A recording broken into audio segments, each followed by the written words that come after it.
Good afternoon, everyone, and welcome to today's presentation, Housekeeping Benchmarks and Best Practices. My name is McKinley Thompson, and I'm the Senior Living Marketing Specialist here at Dude Solutions, and I'll be your moderator for today's event. Before we get started, I just wanted to cover a few housekeeping announcements. Just to let you know, the phone lines have been muted, but please feel free to submit questions as you have them in the chat feature on the bottom left-hand corner of your screen. We will have a Q&A session after today's presentation, and we'll get to as many questions as possible. If we aren't able to get to your questions today, we'll follow up with you directly after the event. Just to let you know, we will also send you a copy of the recording and slides 24 hours after today's event, so don't worry if you would like to get a copy of these. They will be sent to you.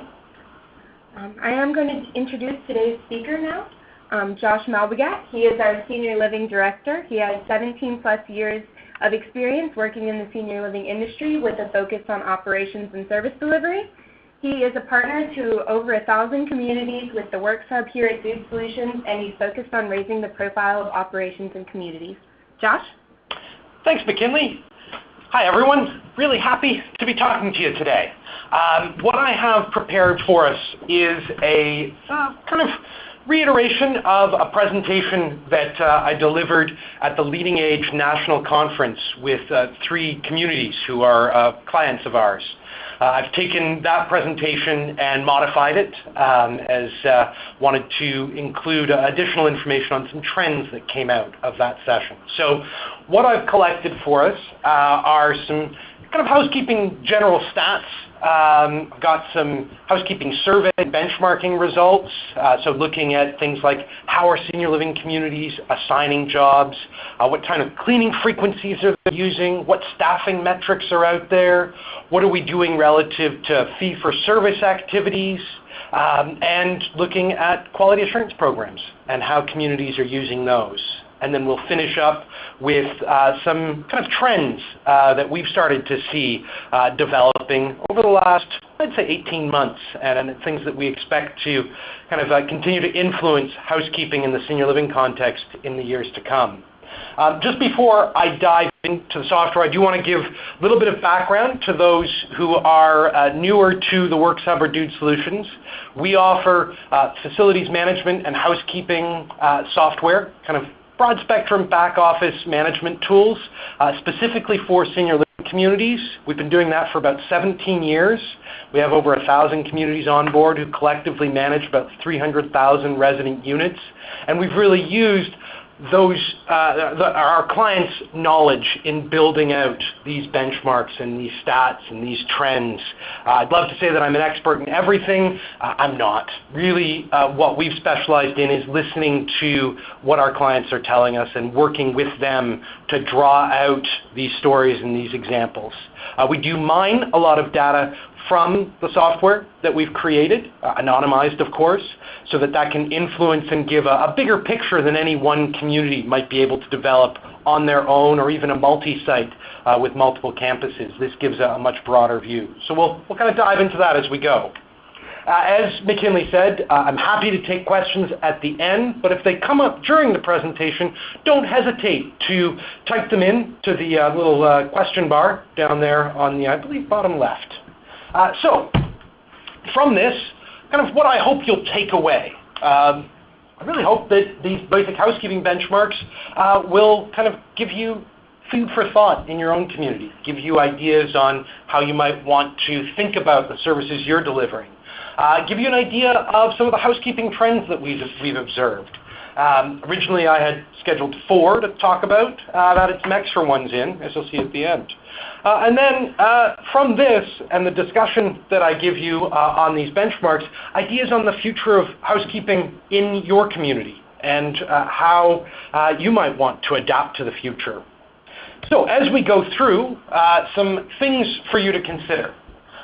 Number one, as we look at the benchmarks that I'm sharing, think about how they apply to your community or communities.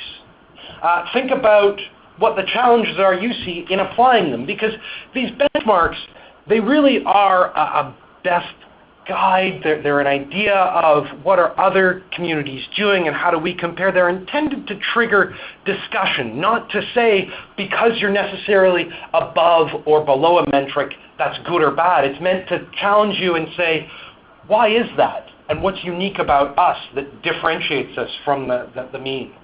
And of course, think about how that applies to your community in that context.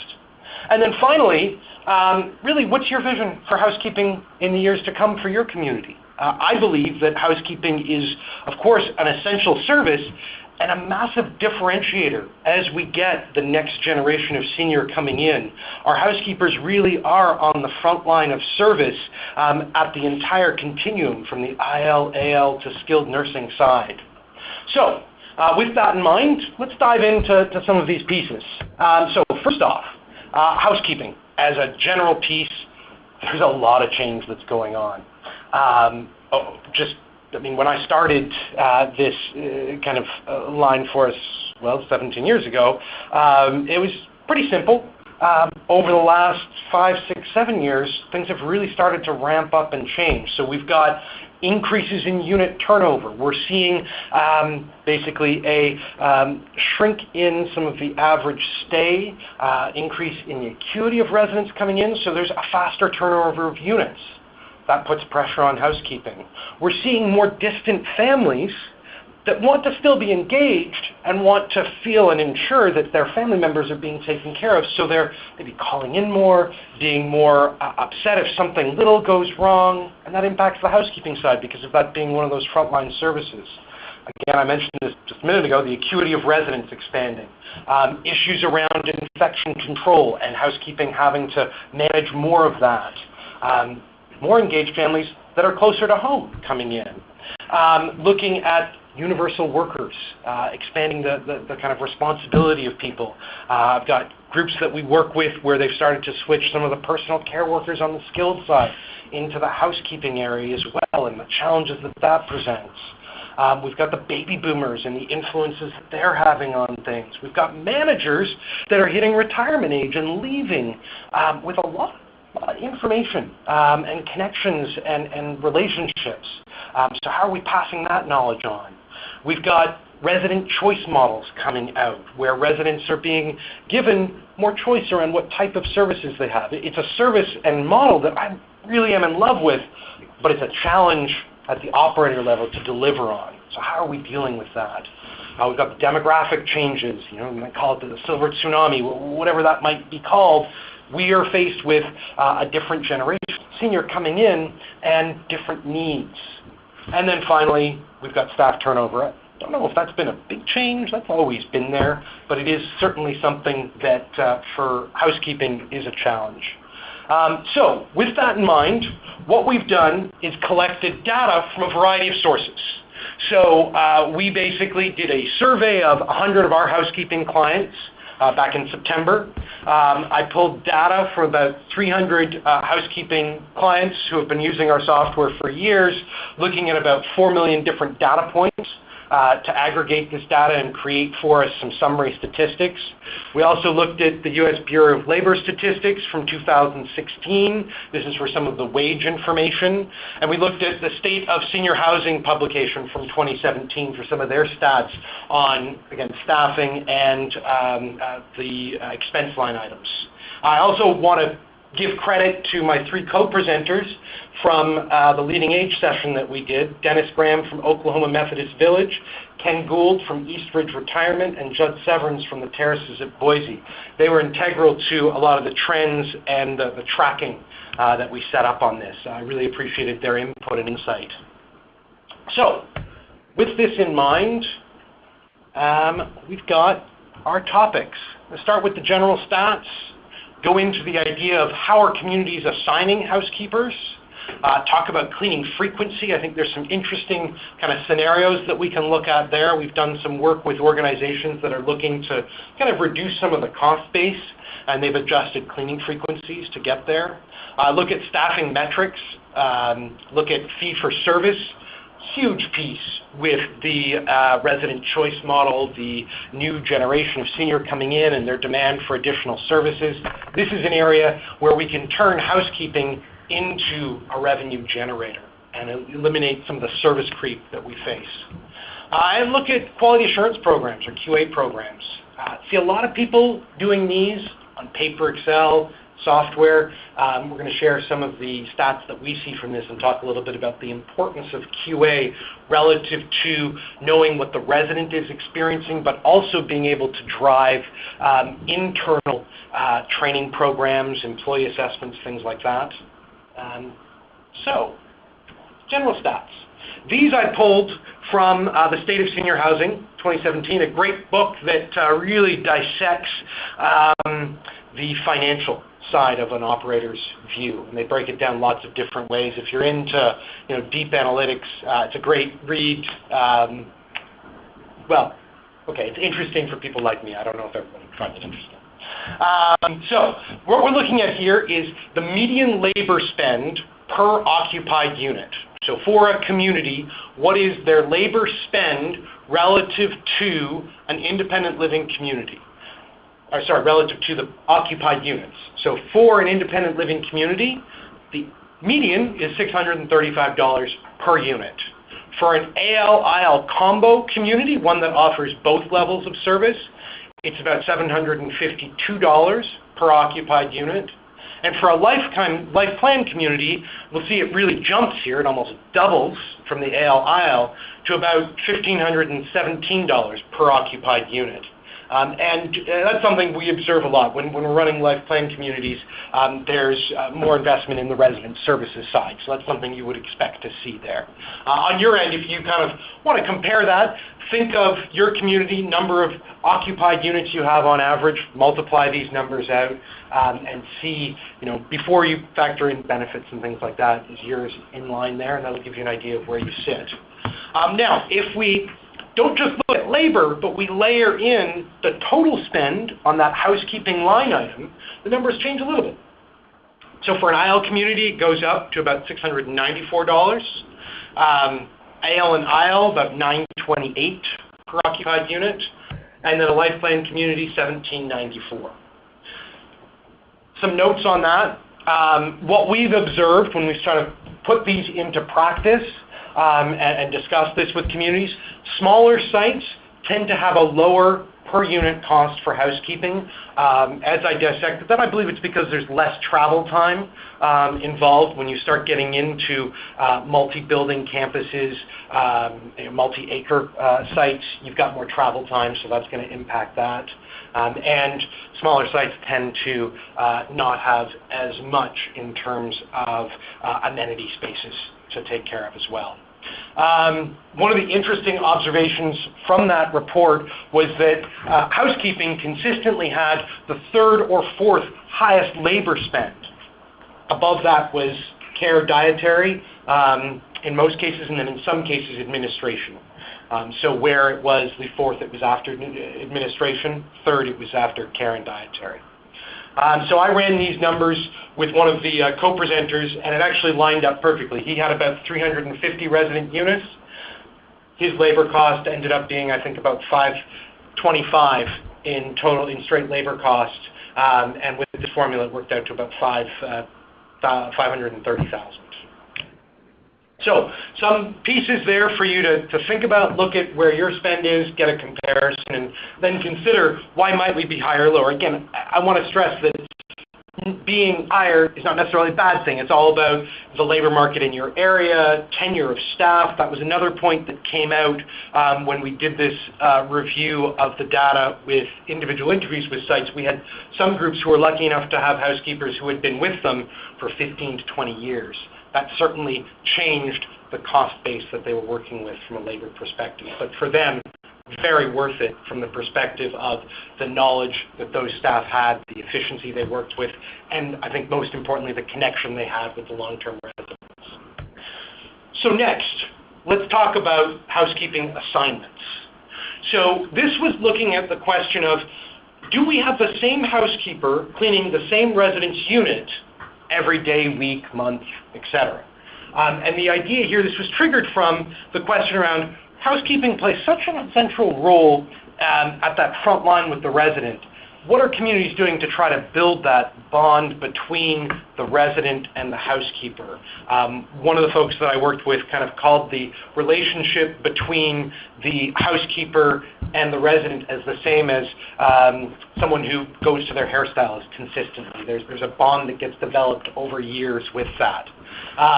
So I wanted to see, what is actually happening in the industry and how does that break down? Because there are costs associated if we keep the same housekeeper going to the same resident unit. It can really impact the efficiency of our team. So what we found was that it varied by care level. So on the IL side, it was very likely to use the same staff each visit.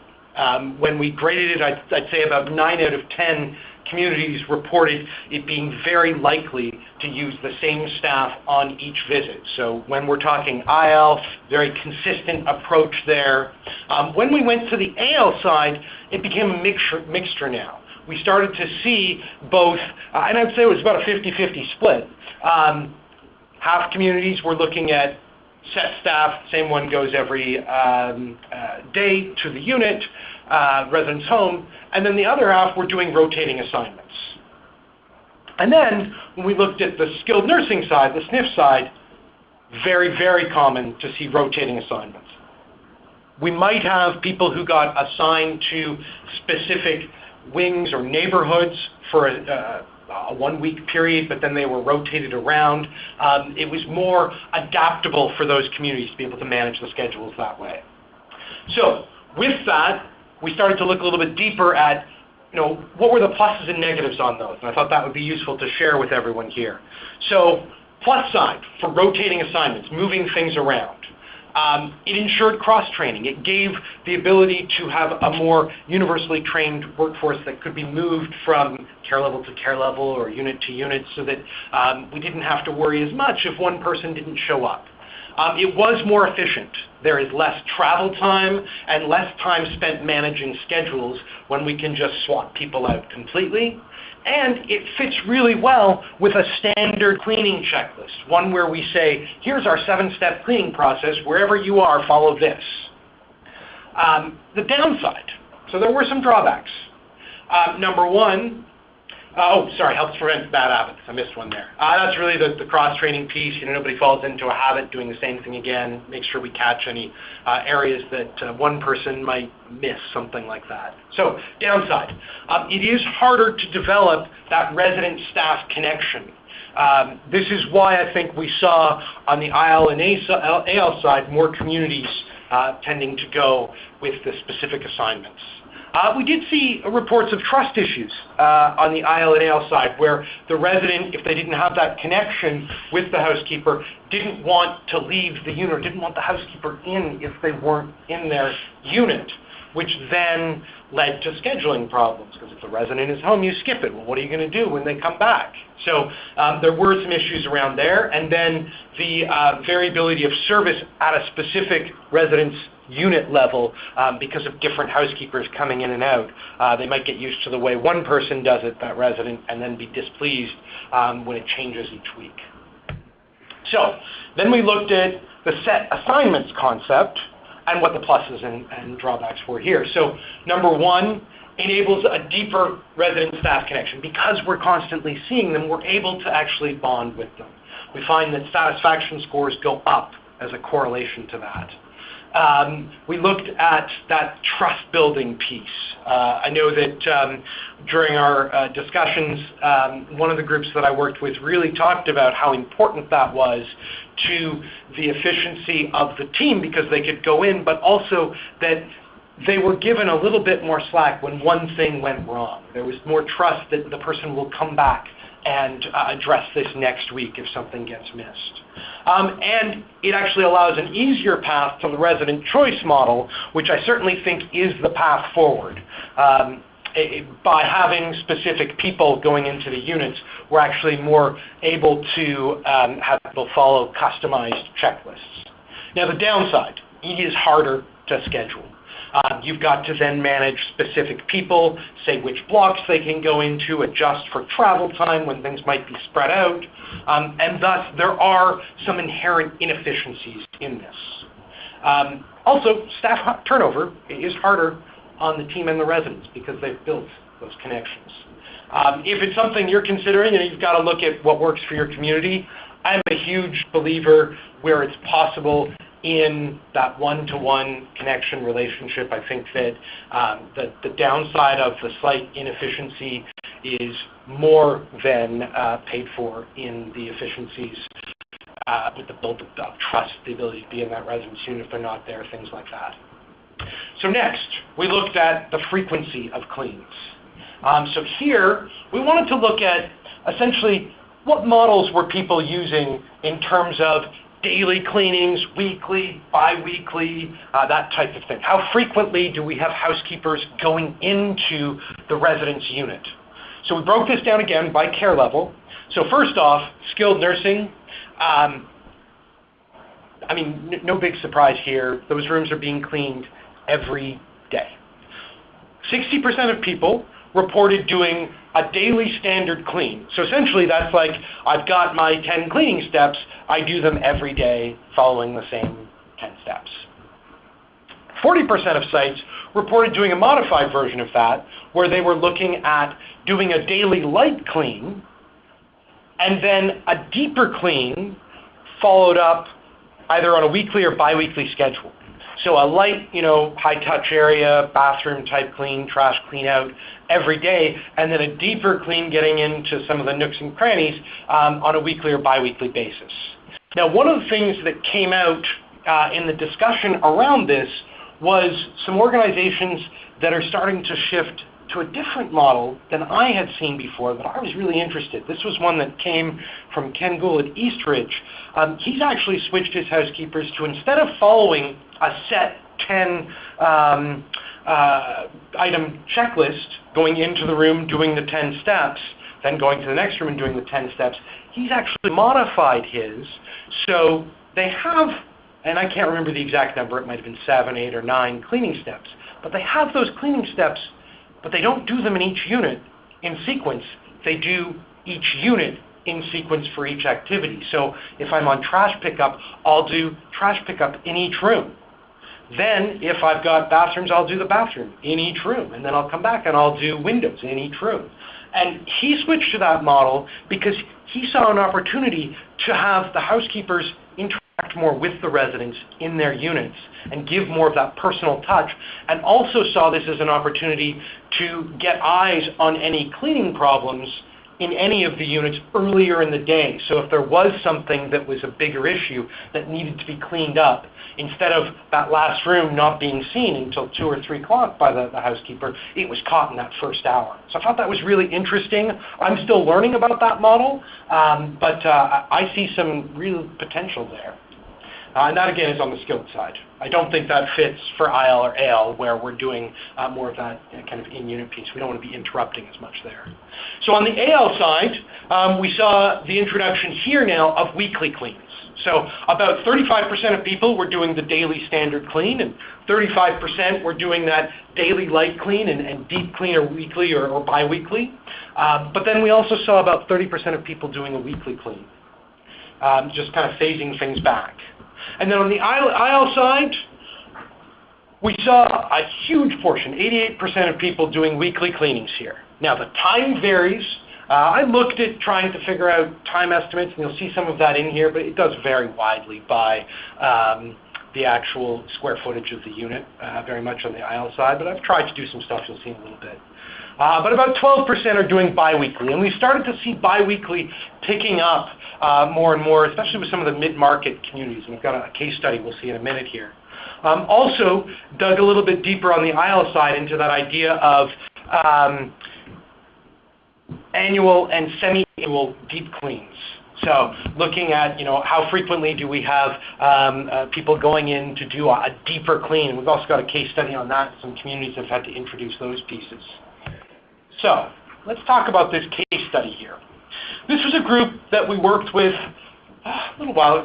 The kind of months and years fade together. I think it was about a year and a half ago. So they're mid-market, independent living, senior living provider.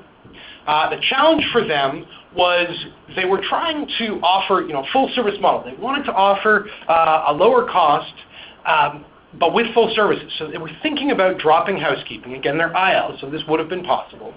But all of their competitors offered housekeeping. So they couldn't, it wasn't going to work. It was going to create too much of a hurdle for the marketing team. So they said, let's provide it, but we've got to figure out a way to become efficient in doing this. So we ran different models, looking at, how is it that you can do this? And basically we looked at, offering a biweekly cleaning that we scheduled in the software versus a weekly cleaning. But with the biweekly, we gave a slightly longer cleaning time. So the housekeeper was able to catch up, but they were able to reduce the number of staff they needed. So they did 1.5 hour weekly cleaning versus a 1 hour weekly clean. So that would have been 2 hours every 2 weeks. So they were saving about half an hour every 2 weeks. Worked out for them to a cost differential of about $29,000. So I put up the spreadsheet here. You're going to get a copy of this afterwards, so you can kind of run those numbers yourself. About 150 units for them, and that was the breakdown, that cost difference. So they were able to kind of deliver this service without having to do it at the same cost level. And that's the type of thing that you can achieve when you're using software like ours to actually manage the appointments and be able to schedule them and look at, what are we actually wanting to achieve here. So the other one that we looked at relative to this was deep cleans. So this is that area where we're about 80% of communities were offering some form of deep clean, either semi-annual or annual. The process varies, but in general, we're looking at 2.5 to 4 hours of dedicated time on this outside of their in-unit weekly cleaning. Sometimes it was at the same time, but with extra staff. Sometimes it involves multiple people. I've got sites where the manager actually gets involved in the deep clean process. That's one of their duties, how they connect with the residents. And almost all of them reported a challenge in managing staffing and resident requests. So managing the, I have this many this month, when can I do them, that type of thing. So in our software, we actually built a calendar that allows you to see which ones are scheduled for this month and then see how availability looks and drag and drop them. Really wanted to help because I think this is an important piece to helping housekeeping stay on track. And that came from an actual case study that we did. So we looked at a client of ours. It was a 5-year-old life plan or CCRC community, about 250 residents. They were 98% occupied. The challenge for them was they were providing weekly cleaning, and the time varied by the size of the unit, but the staff had been meeting the cleaning times the first 4 years. By the 5th year, they started to have more complaints about housekeepers arriving late. And what they determined by looking at the satisfaction scores and talking to the residents and the staff was that cleaning times were being missed because of bigger cleaning jobs. Essentially, the staff was running into problems where they had buildup of little things that were going from year to year, becoming more and more of an issue. So the solution was they instituted an annual deep clean to resolve the major issues so that housekeeping could catch up essentially and not have to deal with that backlog. So the impact there was the late housekeeping complaints went down 60% and resident satisfaction shot up. Now, it did require an additional resource here. They had to plan around that because this was something beyond just what their normal staffing requirement could do. But for them, this was a big enough issue that it deserved that attention. Now, next, let's look at staffing metrics. So here, we've done ours based on staffing per 100 units. This was a combination of data from that State of Senior Housing document, interviews with our clients, and the survey we did. So for a life plan community, we're looking at 4 to 6.2 housekeeping staff per 100 units. For IL/AL, it's about 4 housekeeping staff per 100 units. And for straight AL, 3 housekeeping staff per 100 units. So it's quite variable when you look at the life plan versus AL, but pretty standard in terms of looking at deviations from that. There weren't significant deviations. Then we decided, okay, well, let's try and figure out, what's the average cleaning, rooms cleaned per day. because I thought this was an interesting comparison. I was actually doing work with some folks with hotel backgrounds who were talking about the differences they see. In hotels, you see anywhere from, at the high-end hotels, 11 to 12 rooms cleaned per day, to your more kind of motel, lower cost hotels being anywhere from 22 to 24 rooms per day in that environment. So when we looked at this, skilled nursing was running about 18 rooms per day per housekeeper, with an average of 15 minutes per room. AL dropped to about 15 rooms per day, but the time per room went up to about 20 minutes per day.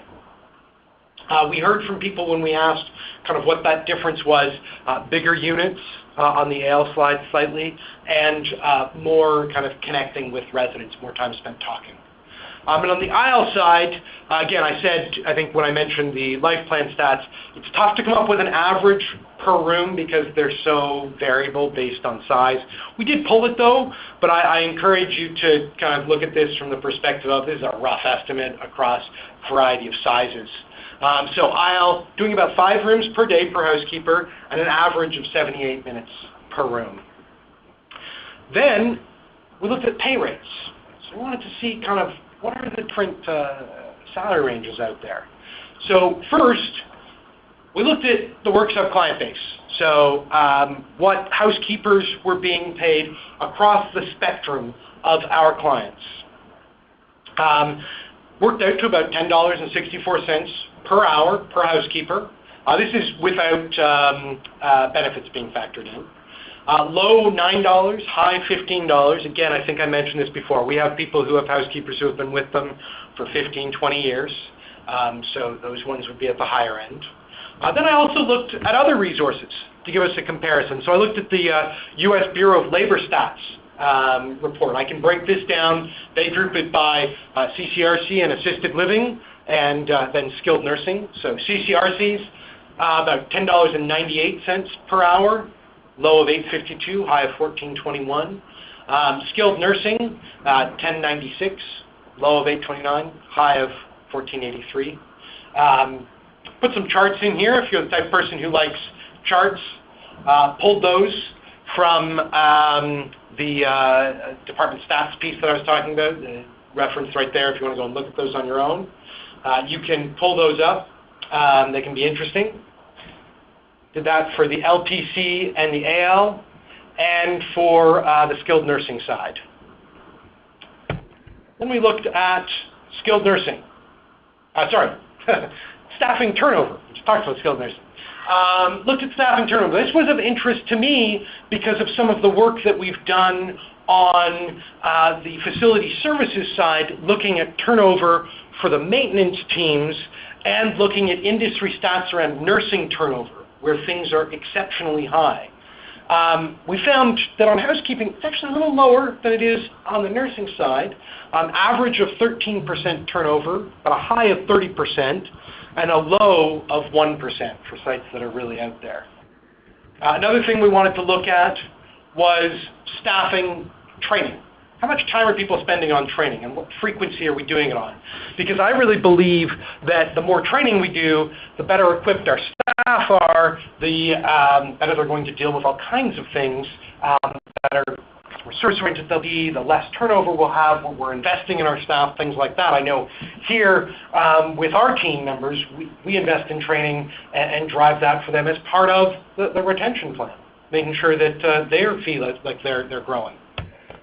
So we found on the frequency of training, 5% of sites were doing it daily, 18% were doing it weekly, 65% were doing it monthly, and 12% were doing it annually. Best practice that I found, just overall, minimum monthly.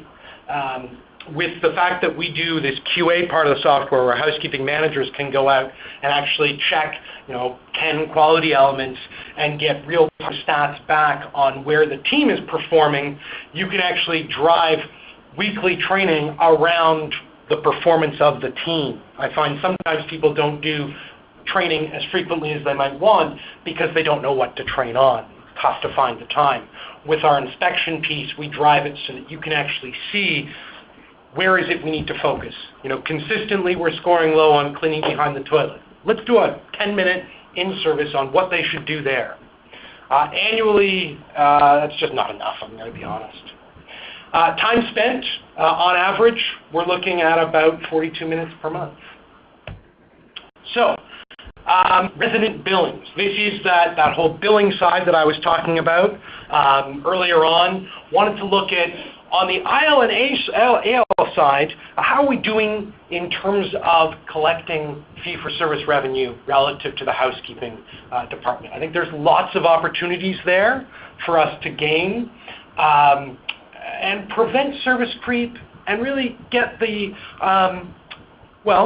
return for the value we're delivering.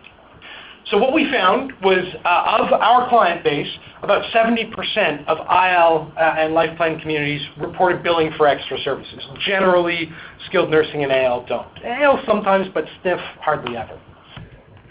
Some averages here, billing rates. The average hourly rate was $25 an hour. The high was $37.50. And the low was $12.50. And then there were a ton of flat rate services, things like bed turns, spot cleans on carpets, all kinds of things. Additional types of fee-for-services, we saw linen service at $5 to $12.50 a load, totally varied on the load size. Guest suite cleanings, so for communities that had guest suites, some charged for a clean afterwards. Additional carpet cleanings was all over the place. Cot rentals, housekeeping was in charge of those, $5 to $15. Furniture moves, $15 to $25. Appliance cleanings, done hourly. Bed making services, golf cart washing or waxing. I always laugh when I think of that one because it's not what, if I thought about senior living 17 years ago, would be part of this. Mattress flips. One note on mattress flips, if you're doing them, make sure you're doing them with two people. That's one of the reasons you got to charge for it. There's a risk of injury if it's just one person. I've had a couple people who have had bad experiences there. QA programs. Next topic. So here we're talking about the idea of quality assurance programs. How are we doing at the manager level in auditing the performance of our staff? Imagine going out and saying, okay, I've got 10 quality elements. I want to go and check these every week, randomly check some units. How often are organizations doing this? And I'll tell you right now, it's not enough. But 60% of organizations reported a QA program, 10% don't, 30% plan to, but in the near future. This is integral to the success of the department. If you don't have a QA program, it's really difficult to train staff, to do employee evaluations, to guide the department.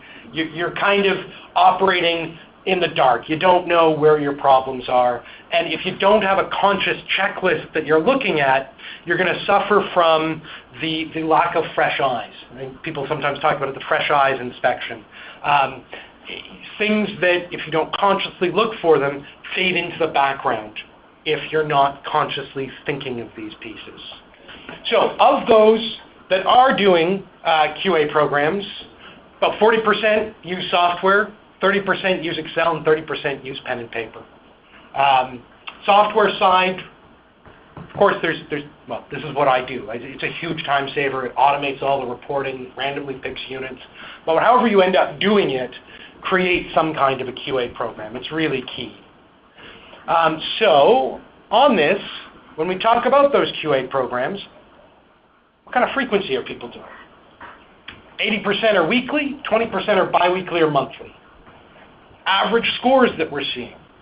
When we're looking at in-unit cleaning inspections, it's about 89% success. That's not bad. Resident satisfaction, we not only do the QA inspections in the unit, but can actually follow up with resident satisfaction, like rank me 1 to 5, how I did on this, this, and this. We're seeing an average score there of about 92%. Typical targets for communities, because this is one of the things you have to do. You have to pick a target. What are you driving towards? You can edge that up over time, but typical target, about 94%.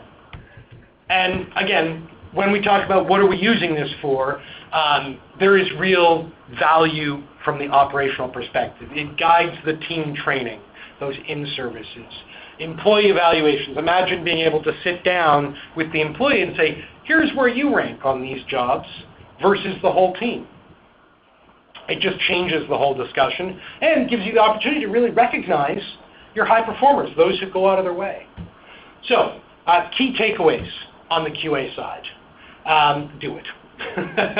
Whether you use software, I'm just showing some screenshots of ours here, things that you can use on mobile or printed papers, create some kind of a QA program because it's really going to drive the success of the department. So that's the end of my kind of benchmarking piece. Wanted to share with you now some of the trends that we're looking at. So essentially here, when we think about the senior living side, when we think about housekeeping, there's a couple of key things that we want to keep in mind as we look to the future. One, the residents' health and age. What are we seeing with the new residents coming in? We're definitely seeing people who are sicker come in. We're seeing kind of assisted living become the new skilled nursing in terms of the type of residents that are coming in. We're seeing the average age increase. So we're seeing faster turnover. We're looking at the importance of infection control. That certainly is something that we're paying more attention to now. We're having a lot of challenges around that. We need to be aware. We need to control. We need to train. We need to look at the next generation of residents and what that means for our community and the input of their family members. We need to be prepared for the resident choice models. Some of you may already be going through those. Some of you may be thinking about it. Some of you may not really have thought about it yet. It's something that everyone needs to start planning for because it's going to become something, I believe, that the industry is going to be asked for. Residents are going to want to choose things. That's what they've done in their own homes. They're going to ask us to be able to do that. We're going to have to prepare for more staff and management turnover. If you look at the stats overall of our workforce, our housekeeping managers tend to be closer to retirement. They're going to start to step back and do we have succession plans in place? And we have to start thinking about new staffing models. You know, what is that universal work going to mean for the housekeeping model? Starting to hear stories about people applying this where they can. It's interesting. So I chose to just dig a tiny bit deeper into some of these to give you some kind of food for thought before we pass it over to the question side. So residents' health and aging, we're seeing turnover being higher. One of the groups that I was working with just got commended by their CFO because they had their highest census in history consistently over, I think it was 6 months, 99% in the skilled nursing. The director of ES dug a little deeper. They had 18 turnovers in 1 week to keep that 99%. That is a huge pressure on the housekeeping department. Memory care and the increased demand on housekeeping. As we see more specialized memory care, we're seeing more impact on housekeeping for health reasons. We're seeing that bigger residents are requiring more work. Laundry, if you're over, director of ES over laundry, specialized sheets, materials, things like that. So we're looking at our end about how we can help.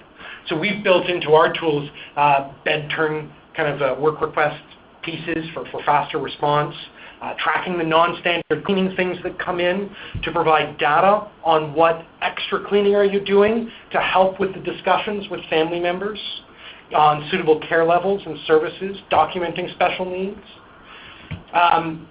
Next, infection control. Well, I mean, housekeeping is on the front line here, so I think we all know they're impacted by this significantly. You know, when an outbreak happens, they're out there cleaning it up, making sure, disinfecting. The pressure is increasing on them as these incidents increase, or maybe don't even increase, but gain more exposure to social media and things like that. We've got to resolve these things faster. So what we're looking at is, how can we build infection control procedures right into the software so they feed right out to people?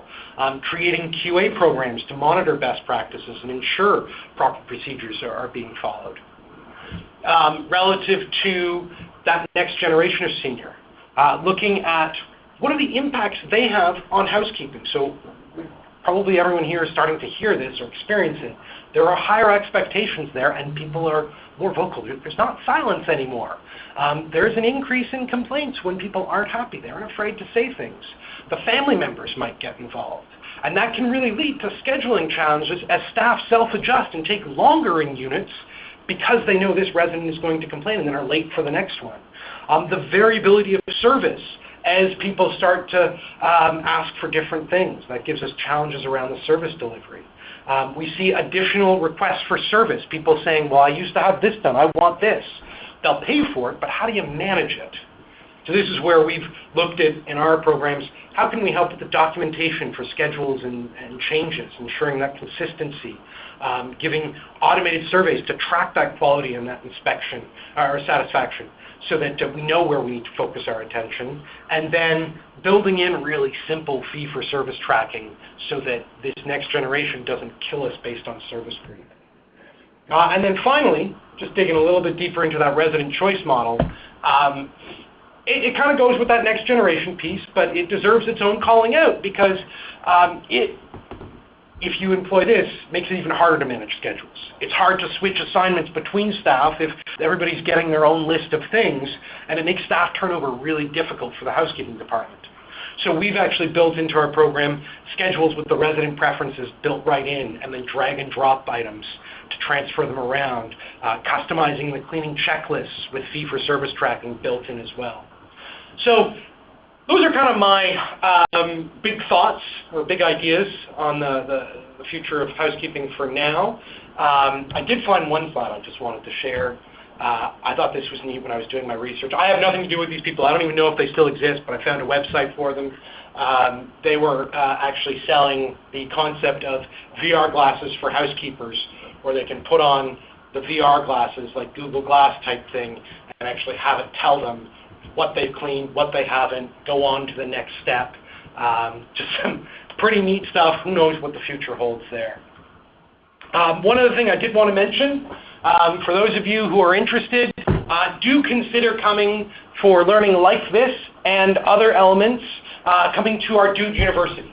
It's a great conference, 4 days of sessions and learning focused on both the software and general best practices like this, as well as our own clients speaking on topics that are important to them. Great way to network with other users. It's in San Diego. It's March 18th to 21st. It's a fantastic time. Everybody who comes really enjoys it and gets great value out of the learning. Again, we draw people not from senior living. We've got other industries as well, so we probably get about 1,000 people coming out. So really interesting. McKinley, do you want me to pass it back to you for questions, or do you want to do the poll first? Absolutely. So thank you, everyone. Thank you, Josh. At this time, I'm going to put a poll up on the screen. If you'd like more information from Josh or someone about the Works Hub, our software, more information on benchmarking, please feel free to let us know at this time. And also, please feel free to submit your questions.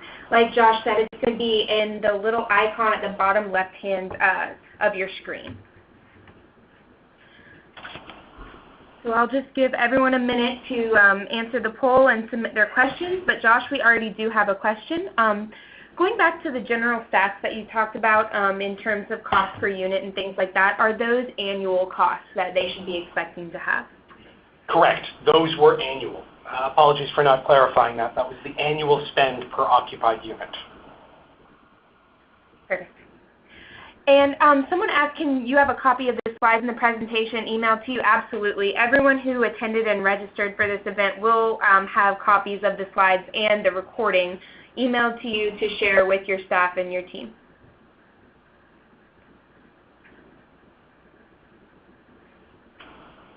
All right. Give it a few more minutes for any other questions while Josh is still on the line, and then we can go ahead and wrap up and give everyone a few minutes of their day back.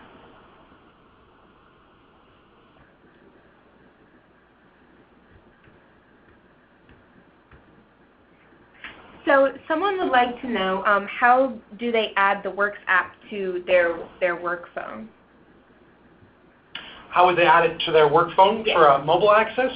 So it's pretty straightforward. Basically, you've got a URL for the software. You add a /mobile to it, and you'll be able to access it. Assuming you're licensed for it, probably 99% of people are. There are some legacy folks that opted not to include that earlier on. We don't do that anymore because we believe it's such an integral piece to the software. But our support folks can give you a hand if you need a specific link for that. It is custom to every site. Perfect. One of my favorite things for housekeeping managers with the mobile piece, just since it was brought up, is being able to do the QA piece on the fly with mobile. We set the software up so that it'll randomly pick 5 or 6 or 7, however many units you want each week, and then push a QA for that room to your phone so you can just walk out and do it as part of your normal round. I really wanted to make that as unintrusive as possible and as, efficient. Perfect. Well, thank you, Josh, for this information. Thank you for everyone who joined. We will be following up if you answered the poll, and like I said, we will be following up with the slides and the recording of this presentation. So everyone have a great day. Thank you for joining us.